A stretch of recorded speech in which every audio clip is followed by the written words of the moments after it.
Una nuova puntata del Notes di Antenna 3, ben ritrovati.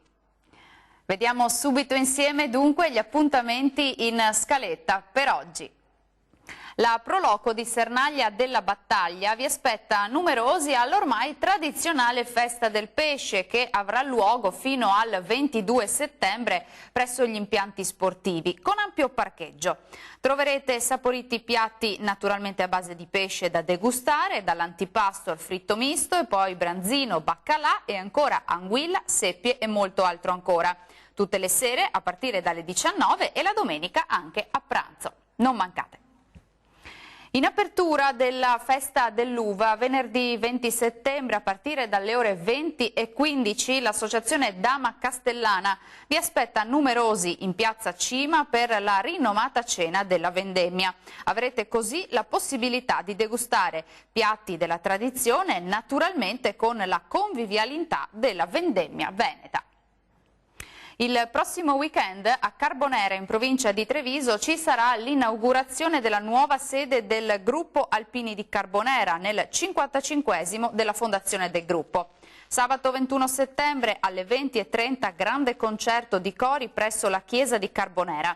Domenica 22 settembre a partire dalle 9:30 sfilata, alzabandiera, santa messa e inaugurazione e benedizione dunque della nuova sede. Non mancate!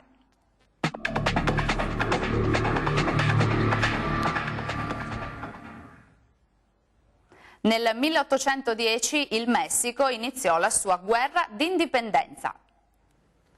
Dopo 3 secoli di dominazione spagnola iniziò dunque la guerra destinata a durare ben 11 anni. In seguito tale data è diventata festa nazionale. Oggi il Messico è una repubblica federale che conta più di 110 milioni di abitanti. Il paese è considerato la 13ª economia mondiale, anche se presenta forti disuguaglianze nella distribuzione della ricchezza.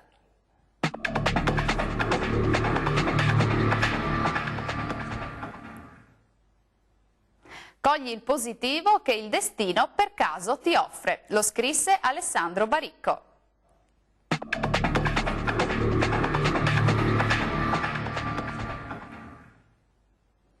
La curiosità del territorio oggi ci porta a Villafranca di Verona, uno dei più importanti e popolosi centri della provincia.